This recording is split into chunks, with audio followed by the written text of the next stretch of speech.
अस्सलामुअलैकुम। Welcome to Fakhar stems fair. आज के इस लेक्चर में हमने 3 बिट बाइनरी इंक्रीमेंटर को डिज़ाइन करना है और फिर प्रोटीज पर इम्प्लीमेंट करना है और रिजल्ट को डिस्प्ले करना है ऑन 7 सेगमेंट डिस्प्ले यूनिट। ये डिजिटल डिस्प्ले यूनिट होता है जो कि डेसिमल में नंबर डिस्प्ले करता है 0 1 2 3 अप टू 9।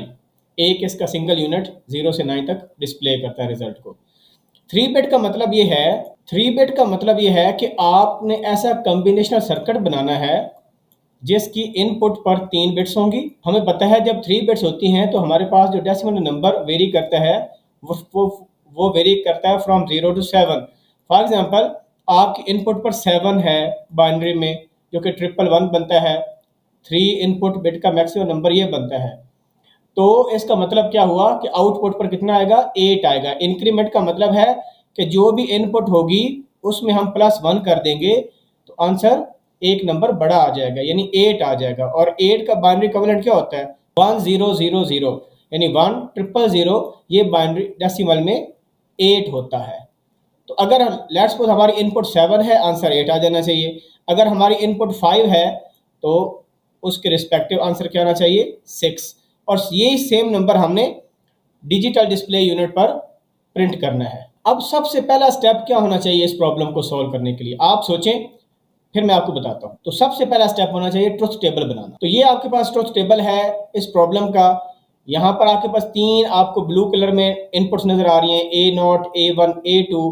ये आपके पास लीस्ट सिग्निफिकेंट बिट है इनपुट की और ये आपके पास मोस्ट सिग्निफिकेंट बिट है इनपुट की। तो ये जिस तरह हम 3 इनपुट का कॉम्बिनेशन लिखते हैं, पहले 4 0 फिर 4 1 2 0 2 1 एंड सो ऑन, इस तरह कंप्लीट कर लेंगे। और ये जो पहली रो है ये डेसिमल में 0 को डिस्प्ले कर रही है, फिर 1 को and so on up to 7। अब ये हमारी आउटपुट्स हैं। क्योंकि हमने 7 सेगमेंट डिकोडर पर आउटपुट शो करनी है तो उसके लिए हमें एक BCD डिकोडर चाहिए होता है जिसकी इनपुट 4 बिट्स होती हैं और आउटपुट 7 बिट्स होती हैं, क्योंकि 7 सेगमेंट डिस्प्ले पर वो शो करता है, 7 LEDs होती हैं।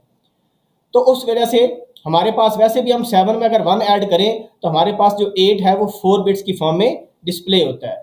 तो हमने क्या किया, ये देखें 0 है और 0 का जब इंक्रीमेंट लेंगे तो आंसर 1 आएगा। तो 1 को 4 बिट्स की फॉर्म में हमने यहाँ पर लिख दिया। ये डेसिमल में 1 है, ये डेसिमल में कितना है 2, बिकॉज जब इनपुट 1 है उसमें 1 प्लस करेंगे आंसर 2 आ जाएगा। यहाँ पर 2 है तो ये 3 का बाइनरी इक्विवेलेंट है 4 बिट्स में। इसी तरह जब इनपुट 3 है तो ये आपके पास 4 आ जाएगा एंड सो ऑन। और यहाँ पर आपके पास अगर 7 है तो उसमें 1 प्लस करेंगे तो आंसर 8 आ जाएगा और ये 8 का बाइनरी इक्विवेलेंट लिखा हुआ है। अब इसके बाद नेक्स्ट स्टेप क्या होना चाहिए, नेक्स्ट स्टेप ये होना चाहिए कि हमने अब ये जो आउटपुट है आपके पास Y0 Y1 Y2 Y3, ये आपके पास LSB है आउटपुट की बिट और ये आपके पास MSB है आउटपुट की bit. This is a good practice कि आप जो MSB बिट है उसको लेफ्ट साइड पर लिखेंगे और जो LSB है उसको राइट साइड पर मेंशन किया करेंगे। अब हम इसकी इक्वेशन निकालने के लिए पहला तरीका है के मैप को यूज कर सकते हैं।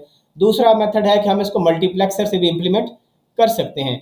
अब ये देखें Y3 को अगर आप नोट करें तो Y3 में सारे 0 हैं, सिर्फ एक 1 है। और ये 1 कब आएगा जब आपके पास तीनों इनपुट्स 1 आएंगी। तो हम क्या करते हैं Y3 की इक्वेशन लिख लेते हैं और Y2 और Y1 की इक्वेशन हम मल्टीप्लेक्सर से डिटरमिन करेंगे। और ये जो आपके पास Y0 है ये बहुत स्ट्रेट फॉरवर्ड है। इसको अगर हम कंपेयर करें, क्योंकि हम यूज करेंगे 4x1 मक्स, 4x1 में आपके पास 2 सिलेक्ट लाइन होती हैं। इसको लिख सकते हैं 2 की पावर 2 क्रॉस 1। ये जो पावर में नंबर होता है ये सिलेक्ट लाइंस होती हैं मल्टीप्लेक्सर की। तो आपके पास हमेशा से जो ये लेफ्ट 2 बिट्स होंगी ये सिलेक्ट लाइन का रोल प्ले करेंगे। तो फिर आपके पास यानी हमने ये जो आउटपुट वेरिएबल Y2 है इसको A0 की फॉर्म में रिप्रेजेंट करना है। सिमिलरली Y1 को भी A0 की फॉर्म में रिप्रेजेंट करना है। लेकिन अगर Y0 को देखें बहुत सिंपल है। देखें ये 0 है, यहाँ पर आंसर आपको 1 मिला। यहाँ पर देखें ये 1 है, यहाँ पर आंसर आपको 0 मिला। यहाँ पर 0 है, यहाँ पर आंसर आपको 1 मिला। यहाँ पर 1 है, यहाँ पर आंसर आपको 0 मिला। यहाँ पर 0 है, यहाँ पर आंसर आपको 1 मिला। यानी जो A0 की वैल्यू है उसका आप कंप्लीमेंट ले लें तो आपके पास Y0 मिल जाएगा। यानी Y0 की question is very simple, it is just a complement of input A0। इसी तरह जो Y3 है वो सिंपल तीनों का एंड है। तो ये इसका मतलब ये हुआ कि हम जो मल्टीप्लेक्सर यूज करेंगे वो Y2 और Y1 में यूज करेंगे और Y0 और Y3 की क्वेश्चन वैसे ही पता चल रही है यहाँ से। अब हम इनकी इक्वेशन लिखते हैं। तो यहाँ पर मैंने स्टेप 2 में लिखा है कि हमने वेरिएबल्स जो आउटपुट वेरिएबल्स हैं उनकी इक्वेशन लिखनी है। हम के मैप को भी यूज कर सकते हैं, but it will be more simple by using mux. अब ये मैंने ट्रस्ट पेपर पर मार्क कर दिया। जब हम मक्स से इंप्लीमेंट करते हैं किसी भी आउटपुट वेरिएबल को, तो यहाँ पर देखें हमारे पास जो 4x1 मक्स होता है उसमें दो सिलेक्ट लाइन होती हैं, S0 और S1। तो यहाँ पर S1 का रोल प्ले करेगा A2 और S0 का रोल प्ले करेगा A1। या आपके पास MS भी बिट हो जाएगी या आपके पास LS भी बिट हो जाएगी। अब ये 0 आपके पास है, 0 का मतलब है कि I0 सेलेक्ट होगा। यहाँ पर देखें I0 सेलेक्ट होगा, और जब सिलेक्ट लाइन यहाँ पर 1 है तो आपका I1 सेलेक्ट होगा। यहाँ पर 2 है I2 and so on for I3। अब हम रिप्रेजेंट करते हैं Y2 को, क्योंकि Y3 तो हमने डिसाइड कर लिया कि एंड गेट होगा तीनों इनपुट्स का। अब Y2 को डिसाइड करते हैं। यहाँ पर देखते हैं, अब हमने Y2 और Y1 को in the form of A0 represent करना है, in the function of A0। तो यहाँ पर देखें A0 चेंज हो रहा है बट I0 पर फर्क नहीं पड़ा। इसका मतलब है कि I0 आपके पास 0 है। A0 चेंज हो रहा है लेकिन Y2 चेंज नहीं हो रहा। इसका मतलब है कि I0 वाली जो मक्स की इनपुट है वहां पर हम 0 दे देंगे। यहाँ पर देखें 0 पर आउटपुट 0, जब A1 1 आउटपुट 1। इसका मतलब है कि जो आपका I1 होगा वो सिंपल A0 के बराबर हो। जो A0 की वैल्यू है वही I1 की वैल्यू है। यहाँ पर देखें A0 आपका चेंज हो रहा है लेकिन आपकी आउटपुट चेंज नहीं हो रहा। इसका मतलब है कि जो आपका I2 है वो सिंपल 1 होगा। सिमिलरली यहाँ पर देखें ये I3 है, जब 1 1 होता है तो इनपुट आपकी 0, आउटपुट आपकी 1, इनपुट 1 आउटपुट 0, तो A0 का कंप्लीमेंट है। तो जो I3 आपका होगा वो A0 का कंप्लीमेंट हो जाएगा। तो ये आपके पास मक्स की चारों इनपुट्स कंप्लीट होगी। ये I0 की जगह 0 दे देंगे, I1 की जगह A0 को अप्लाई कर देंगे, I2 की जगह 1 दे देंगे और I3 की जगह A0 का कंप्लीमेंट। सिमिलरली आप Y1 का फाइंड आउट कर लें। ये देखिए ये 0 1 है। 0 1 का मतलब है कि A0 की वैल्यू 0, Y1 की वैल्यू 0, इसकी वैल्यू 1, इसकी वैल्यू 1, A0 आ गया। यहाँ पर देखिए अपोजिट है, अगर ये 0 है 1 है, इसका मतलब है जो I1 होगा फॉर Y1 वो आपका कंप्लीमेंट हो जाएगा। सिमिलरली यहाँ पर भी देखें A0 है और ये A0 का कंप्लीमेंट है। और ये हम ऑलरेडी डिटरमिन कर चुके हैं कि जो आपका Y0 है वो A0 का कंप्लीमेंट है। अब हम इसकी इक्वेशंस लिखते हैं। ये हमने Y3 की इक्वेशन लिख ली कि वो तीनों का एंड हो रहा है। या आपके पास Y2 है, यहाँ पर मैंने मक्स की इनपुट लिख दी है कि यहाँ पर 0 है, A0 है, 1 है, A0 पिछले टेबल से देख के लिख ली। फिर Y1 की इक्वेशन लिख ली, I0 पर A0 है, A1 A0 का कंप्लीमेंट, A0 का कंप्लीमेंट, और जो लास्ट आपके पास LS भी है Y0 वो सिंपल A0 का कंप्लीमेंट है। अब हमें यहाँ पर भी मक्स यूज़ करने की ज़रूरत नहीं है और यहाँ पर भी मक्स यूज़ करने की ज़रूरत नहीं है, क्योंकि ये डायरेक्ट ही इक्वेशन पता चल जाती है आउटपुट की। अब हमने इन इक्वेशन को यूज़ करके नेक्स्ट स्टेप में सर्किट डायग्राम इंप्लीमेंट कर। अब सर्किट डायग्राम में हम क्या करेंगे, ये हमारे पास तीनों इनपुट्स हो गई। Y0 हमने देखा A0 का कंप्लीमेंट है, सिंपल नॉट गेट लगा लिया, ये आपके पास Y0 आ गया। उसके बाद Y1 देखें, ये Y1 के लिए मक्स यूज़ कर लिया 4x1। जो सिलेक्ट लाइन है, जो ये आपके पास मैंने कहा था ये आपके पास S1 होगी और ये आपके पास S0 होगी।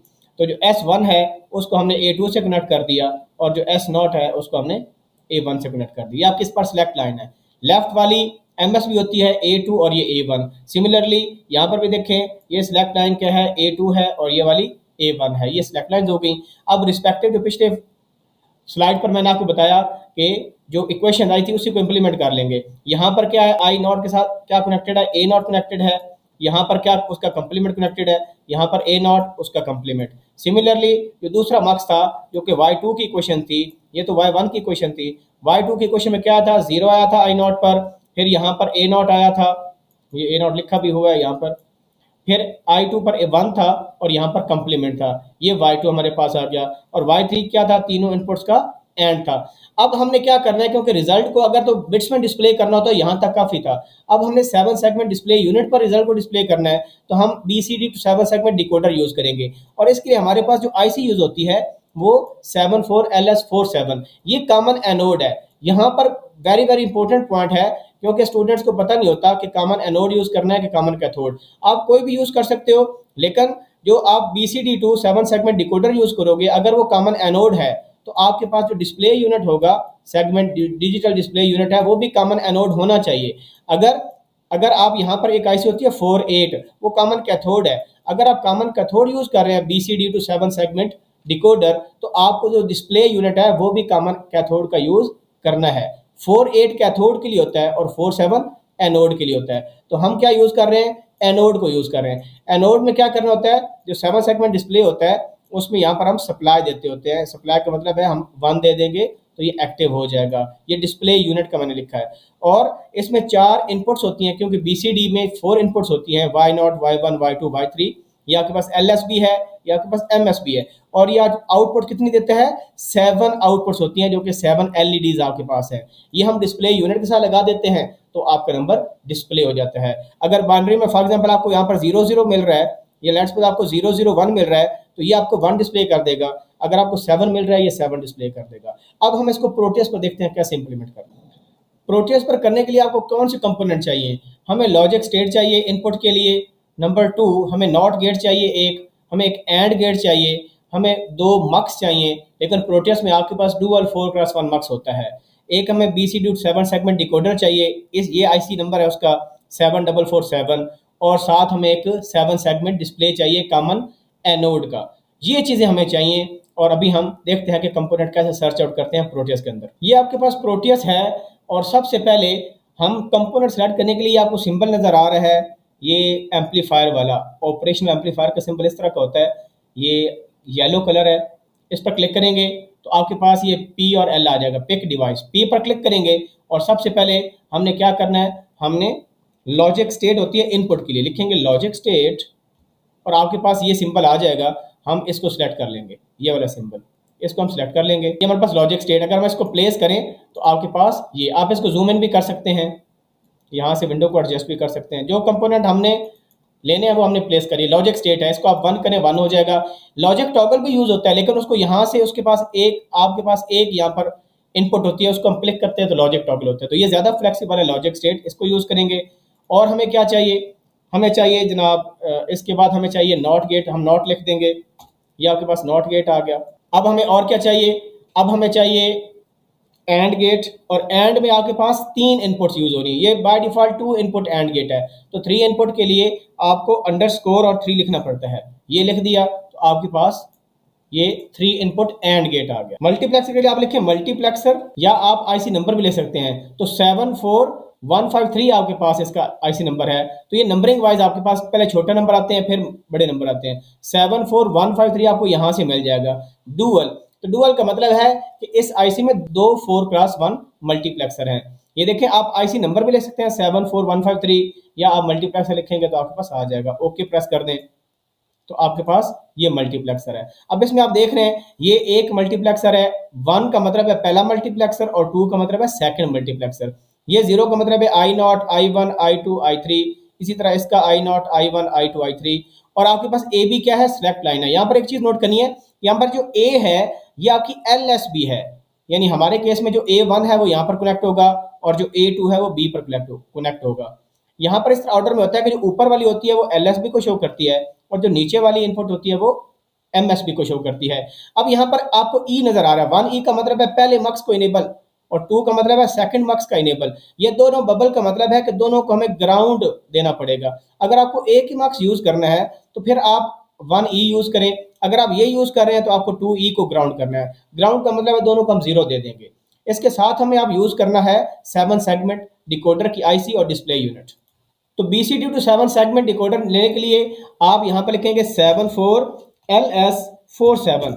आप 744 भी लिख सकते हैं। ये आपके पास IC आ जाती है। इसमें आप देखें ABCD 4 इनपुट्स हैं और ये आपके पास A से लेकर G तक आउटपुट्स हैं 7। इसको हम ओके कर देंगे। अब अगर क्लिक करें यहाँ पर तो आपके पास ये प्लेस हो जाएगी। और लास्ट थिंग हमें सेगमेंट डिस्प्ले चाहिए। अब 7 सेगमेंट डिस्प्ले यूनिट के लिए दोबारा आप लिखेंगे 7 और SEG लिखेंगे। ये 7 सेगमेंट आपके पास आ गया। अब आपने देखना है कॉमन एनोड, तो ये देखिए ब्लू कलर का भी पड़ा है आपके पास कॉमन एनोड, या आपके पास ग्रीन कलर का भी पड़ा है। आपके पास जो कलर दिल करते हैं आप यूज कर लें। ये एनोड का हमने यूज करना है, कैथोड का यूज देखें, ये कैथोड के भी पड़े हुए हैं। तो लेट्स सपोज हम कोई भी इसमें से रेड कलर का यूज कर लेते हैं कॉमन एनोड। तो ये 7 सेगमेंट कॉमन एनोड है। क्योंकि 47 IC एनोड की थी तो हमने ये डिस्प्ले यूनिट यूज कर लेंगे। अब हमने कनेक्शंस करने according to our circuit diagram और आपका बन जाएगा। अब मैं कनेक्शंस करता हूं। अब यहां पर मैंने सर्किट डायग्राम के अकॉर्डिंगली कनेक्शंस कर लिए सारे। ये आपके पास इनपुट की LSB है, ये MSB है। सिमिलरली ये आपके पास LSB है आउटपुट की Y0 Y1, जिस तरह हमने ट्रुथ टेबल बनाया था और इक्वेशन उसी तरह लिखी। देखिए नॉट लगा दिया, Y3 के साथ एंड लगा दिया। ये जो ऊपर वाला मक्स है ये Y1 के लिए है, ये Y2 के लिए है। यहाँ पर सबसे इंपॉर्टेंट चीज है कि जो A है ये LSB आपका है। ये देखें ये A1 जो है LSB का रोल प्ले करेगी और जो A2 है वो MSB का रोल, इसको इसके साथ लगा देना। सिलेक्ट लाइन हमेशा ऊपर वाली LSB होती है, नीचे वाली MSB होती है। और यहाँ पर एक नोट करें, ये जो इनेबल लाइंस हैं दोनों बबल्स हैं, तो दोनों को मैंने जीरो दे दिया। जीरो का मतलब है ग्राउंड दे दिया। यहाँ पर क्योंकि कॉमन एनोड हम सेगमेंट यूज कर रहे हैं, तो कॉमन एनोड का मतलब है कि सप्लाई कॉमन होती है, तो यहाँ पर मैंने 1 दे दिया सप्लाई पर। अगर कॉमन कैथोड करते हैं तो हमें 0 देना पड़ता, ग्राउंड देना पड़ता। एक और चीज इंपॉर्टेंट है, यहाँ पर जो स्टूडेंट को नहीं समझ आती, ये 74LS47 कॉमन एनोड का BCD टू 7 सेगमेंट डिकोडर है। यहाँ पर जो नंबरिंग होती है ना ABCD, ये A आपकी LSB है, इस वजह से जो बड़ा LSB लिखा हुआ है ये इस A के लिए लिखा हुआ है कि आपने लेट्स सपोज आप कहें 0001, तो ये 1 डिस्प्ले नहीं करेगा बल्कि 8 डिस्प्ले करेगा। अगर सारे 0 हैं फिर 0 डिस्प्ले करेगा, अगर A1 आपका है तो फिर ये 1 डिस्प्ले करेगा। इसलिए बहुत एहतियात से आपने कनेक्शन करने हैं। आपने देखना है कि क्योंकि Y0 हमारा ट्रुथ टेबल के राइट साइड पर था, इस वजह से उसको हम A से कनेक्ट करेंगे, और Y3 आपका लेफ्ट साइड पर था ट्रुथ टेबल में, तो इस वजह से हम उसको D से कनेक्ट करेंगे। और आपके पास ये LEDs आ गई और उसको हमने कनेक्ट कर दिया। अब हम इसको टेस्ट करते हैं रन करके। ये देखिए 0 है तो आपको आउटपुट में 1 नजर यहाँ पर आ रहा है। मैं यहाँ पर 1 करता हूँ तो आपको 2 नजर आ रहा है। मैं यहाँ पर 2 करता हूँ तो आपको 3 नजर आएगा। ये इंक्रीमेंट हो रहा है। मैं अगर इसको 3 करूँ तो आपको 4 नजर आएगा। मैं इसको 4 करता हूँ 100, आपको 5 नजर आएगा। इस तरह 6 पर देखें 7, और 7 पर देखें 8, तो ये आपका हो गया। रैंडम कोई और चूज कर लेते हैं, 0 1 0 कर लेते हैं। ये आपके पास 2 होता है तो आपका 3 शो कर रहा है। तो ये आपका बन गया 3 bit binary incrementer on 7 segment display digital display unit. यहाँ पर मैंने पिक्चर डिस्प्ले कर दी है जो अभी प्रॉब्लम हमने किया है, और इसमें मैंने मेंशन क्लियरली कर दिया कि ये आपके पास A LSB है और B आपके पास MSB है। Similarly BCD to 7 segment decoder में ये आपके पास जो A है ये LSB है और ये जो D है ये MSB का रोल प्ले कर रहा है। और 1 का मतलब है हमने इसको सप्लाई दिया है, और 0 का मतलब है कि इनको हमने ग्राउंड किया है। और एक और इम्पोर्टेंट चीज कि आप ये जो आपके पास रिपल ब्लिंकिंग आउटपुट और इनपुट लिखी हुई, इनको हम यूटिलाइज नहीं करते जब अगर हम एक ही डिकोडर यूज करते हैं। जब ये 2 यूज करते हैं तब इनका यूज होता है। अगर कोई किसी किस्म का क्वेश्चन आपके पास है आप जरूर पूछें कमेंट सेक्शन में। अगर वीडियो अच्छी लगी है तो उसको लाइक करें, सब्सक्राइब करें जिसने नहीं किया, और अपने दोस्तों के साथ शेयर करें जो डिफरेंट यूनिवर्सिटीज के कॉलेजेस के हैं, क्योंकि इसमें बहुत ही इंपॉर्टेंट कंटेंट अपलोड होने वाला है। इंशाल्लाह बहुत ही जल्द मैं ऊप का कंटेंट स्टार्ट करने लगा हूँ, और साथ ही computer organisation and assembly language, इसका भी कंटेंट इंशाल्लाह रिलीज करूंगा। तो मेरे साथ जुड़े रहिए। प्रोटियस पर इंशाल्लाह इसी तरह की और वीडियोस भी कमिंग डेज में आने वाली हैं। Thank you very much. अल्लाह हाफिज़।